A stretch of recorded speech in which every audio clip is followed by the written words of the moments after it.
Hello.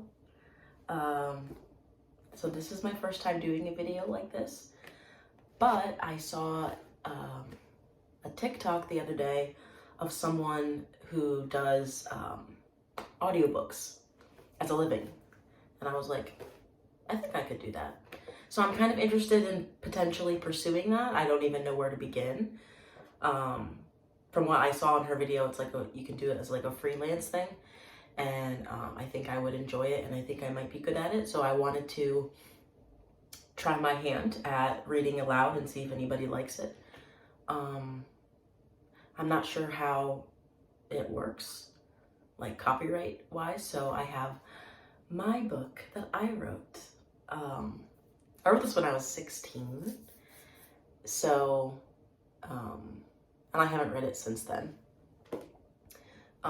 Keep in mind that when I wrote this way back then, I was very sheltered. I was very religious.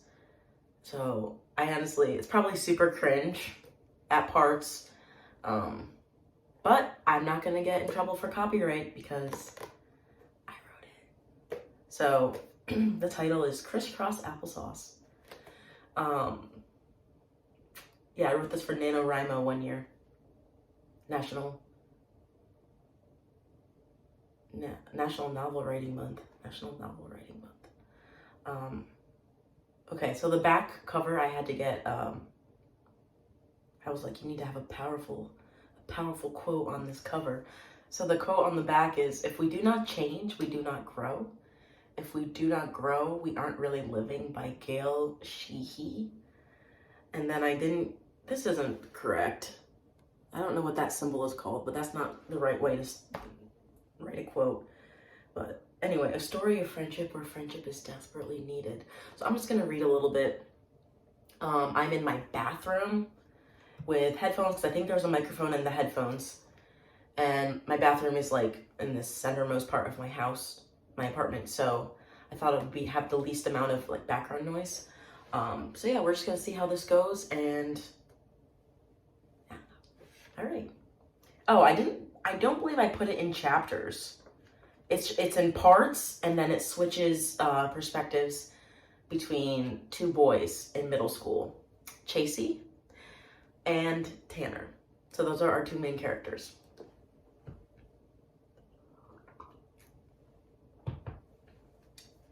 Crisscross Applesauce by Kabir Kalaman.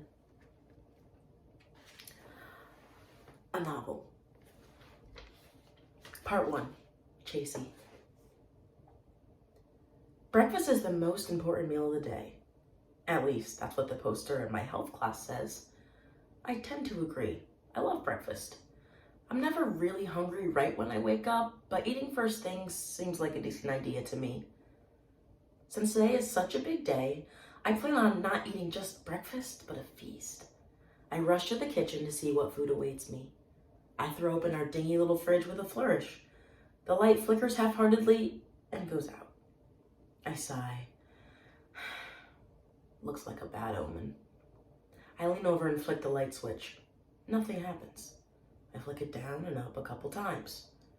The click noise seems absurdly loud in this quiet room. I sigh even harder. I plunge my hand into the darkness of the fridge. In a total of 5 seconds, I'm remembering every horror story I've ever seen or heard, and realize bad things happen when you stick your hand in dark places. I move my hand around quickly, hoping to connect with a carton of eggs, a gallon of milk, sausage patties, anything. Instead, my hand meets nothing. Absolutely nothing. I crouch to my knees and open up the crisper drawers. They are empty as well, save for one lone glass pickle jar, with a couple ancient pickles floating solemnly in their close-knit home. I wonder hastily what it's like to be a pickle. Well, first, I guess you'd have to be a cucumber. I shake my head and push the thoughts out of my mind. I can't have pickles for breakfast. I hardly doubt the health room poster would classify 2 pickles as a good breakfast. I certainly don't think it meets breakfast standards. There has got to be something more in here than just some transformed cucumbers.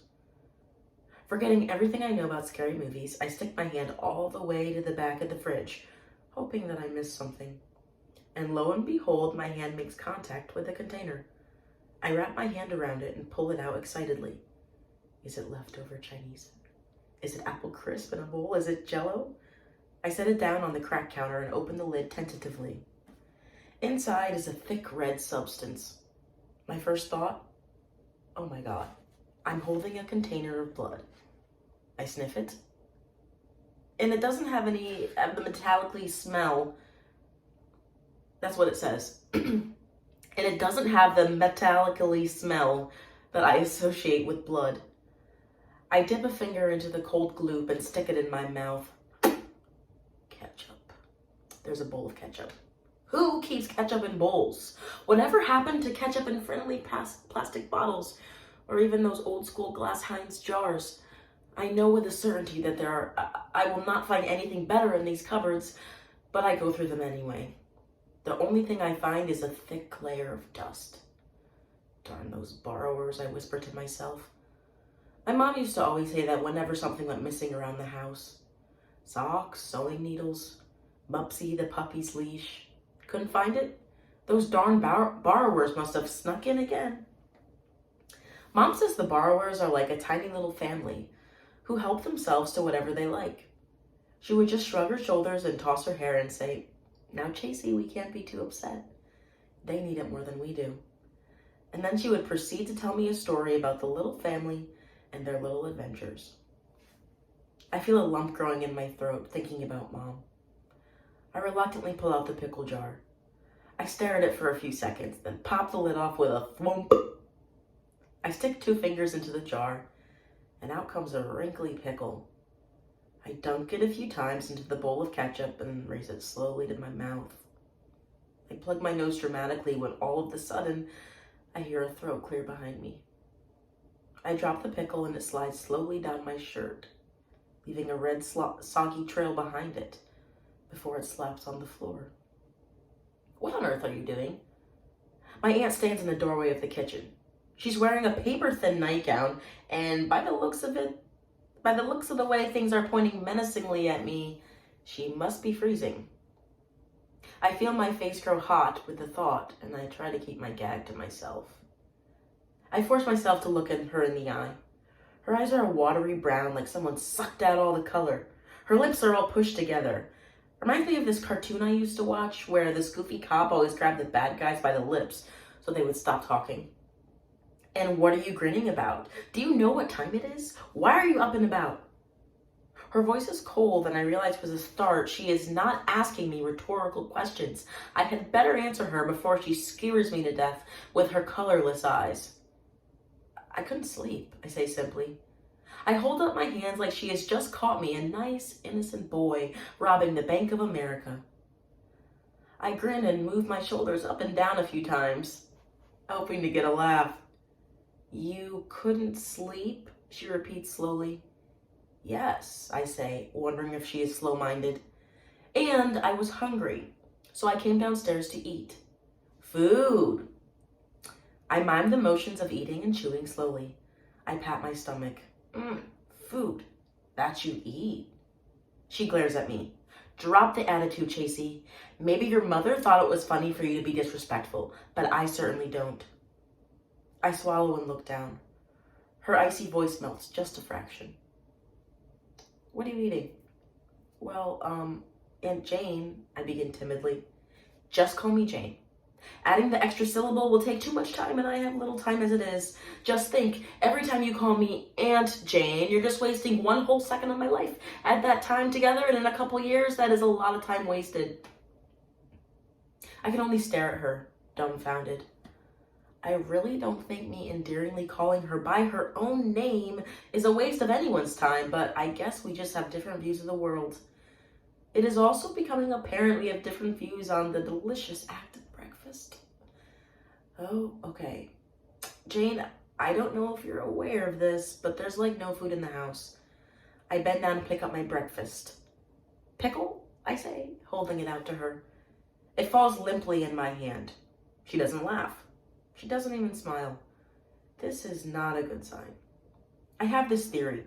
If you start your day off early with a smile, it is bound to be a good day. The longer it takes you to smile in the morning, the more your chances of a good day go way down. The morning has just begun, so I guess she can still turn that frown upside down and make today a great day. I don't normally eat here. I didn't know you would be here so soon. Well, yeah, Aunt Jane, no one knew. I reach out to pat her shoulder. She flinches and frowns at me. My throat suddenly feels thick. I retract my hand and wrap my arms around myself in my own personal hug instead. I hug myself tightly, trying to imagine the arms of someone else hugging me. It's not the same. I look down and there's no mom making me feel better. It's just my skinny white arms, trying in vain to hold myself together. There's a very still, awkward moment where we both stare at the floor. I guess I better go get changed, I say. She doesn't respond. This is not a good impression for my first day of school, right? I say, longing to hear a small chuckle. Instead, she goes to the dirty window and just stands there. I turn away and start walking down the thin hall. Flowered wallpaper lines the walls, and though it is yellow and peeling, it comforts me the tiniest bit. I look back one last time. Her thin, toothpick legs look like they are shaking under her nightgown. I'm not sure if it's from the cold or something else. I look down and see my hands are shaking as well. I look at my aunt and suddenly feel so sorry for her. At least I have the courage to know when I'm missing someone. My eyes fill with tears and I let them fall. I clench my hands tightly and continue down the hall to change my clothes. I'll just read the next part too. Why not? So that was JC. Now it's Tanner's section. Tanner. Come on, hurry up. We don't have forever. Hurry, hurry, hurry. My sisters insist on taking their good old time. Jennifer, Miranda, please hurry, I say, deciding to switch my tactics. In a second, one of them calls out using a sing-song voice. It's hard for me to distinguish between their voices. I told them once that they are clones. They stared at me and shook their heads, but that only proved my point. They looked at each other with identical faces with a look I do not recognize and shook their heads at exactly the same time. How is that not clonish? Fine, that's it. If you don't hurry, I'm walking to school without you. Then you'll get hit by twin cars and make twin splatters on the road, and then I'll get both of your rooms. 4 feet patter down the stairs. That's not funny, Tanner, Miranda pouts, her hand on her hip. Yeah, Tanner, you know you're not supposed to say things like that. Besides, what would you even need 2 rooms for anyway? I sigh and know they must be right. For only being 8, my annoying twin sisters are often right. I drag my eyes off the ceiling. Look the person in the eye. I am sorry. Can we please go now? I say, remembering my manners. Tanner, that is a question, not a statement. You need to say, can we please go now? As in, you are asking? Jennifer scolds me as Miranda nods in agreement. But good job saying please, Miranda smiles at me. Why is she smiling? Nothing is funny. People smile when something is funny. See, this is why I get confused. How can they expect me to show empathy when I don't understand them at all? I'm getting a little ticked and the morning has barely begun. It's the first day of school. I can't start the day off with a bad attitude. I wish they'd just stop. Okay, will you please just stop talking to me now? They look at me. Thank you. Now let's go. Please. I feel good now. I said all my manners and I did not shout at all. I bound down the stairs and go out on our sidewalk. The crispy leaves are swirling in the wind like they're dancing. I'm so busy staring at them I almost forget for a second that I'm supposed to be walking to school. I feel 2 identical twin tugs on my arm. I jerk away. Stop it, I shout. Tanner, Mom said you have to hold our hands. Yeah, so we don't get hit by a fire truck or something. I feel like snapping at her that the chances of a fire truck whipping on by and flattening both of them at the same time is not very likely at all. But that will only waste more precious time. I sigh a long sigh. This means I am agitated. Mrs. Miller says people sigh when they are agitated. Agitated means you are fed up. I'm definitely fed up. I'm fed up that they are taking so long and ruining what was supposed to be a good morning. I'm fed up because they confused me and made me feel like I did something wrong. I take that agitated feeling and ball it up in my stomach. I try to hold it back, but it's burning me. It spews out of my mouth, not in the form of vomit, but in the hateful form of words. Listen, you guys are 8 years old. You're practically teenagers. You don't want to look like a big fat baby, do you? Everyone's going to pick on you, and everyone will hate you. Don't hold my hand, I say to them through clenched teeth. Don't hold my hand. They are quiet. Please, I add, hoping they will forget the harshness of my words and just leave me alone. It's not that I would be embarrassed to hold their hand. My face would not get red. That's what happens when people are embarrassed, according to Mrs. Miller at least. I'm pretty sure I wouldn't be embarrassed to be seen with them. I've seen lots of older brothers holding the hands of their younger siblings on the way to school. I don't think it's a big deal. I just don't like skin. I don't like touching skin, would be more accurate. It grosses me out. I'm not positive when it happened. I used to be open to touching and stuff, but now I just can't. Fine. They both sigh at the exact same time. Good. Very good. I stick my hands deep in my pockets where I have stashed 2 pieces of cloth. The cloth is warm and soft and feels much better than what the skin would have felt like. I shudder just thinking about it. I don't see what all the razzle-dazzle about touching is so much. Have you ever noticed how much people touch? It's disgusting. When someone does something good, people slap palms. Do you know where certain hands have been? They pick noses. They wipe their own butts. Sometimes they even wipe the butts of others. How can people not view that as grotesque? I know, there's soap and hand sanitizer. But no soap in the entire world says kills 100% of germs. Most of them say kills 99.9%. That means there will always be that 0.1% lurking around. There are currently 7 billion people on Earth. Not all of them will be washing their hands. Think of all the germs. When someone reaches out for a friendly tap on the shoulder or a simple hug, that's not what I see. I see a big herd of filthy, buzzing germs coming to cover me. It's terrifying. The walk to school is quiet. For once, my sisters are not babbling. They are holding each other's hands. I want to tell them about my germ theory. I want to tell them that if they keep that up, they'll probably be dead by Christmas. I want to tell them that if the other 8-year-old girls will most likely not be holding hands on the way to school. A tiny battle rages inside my brain as I think frantically of what to do here.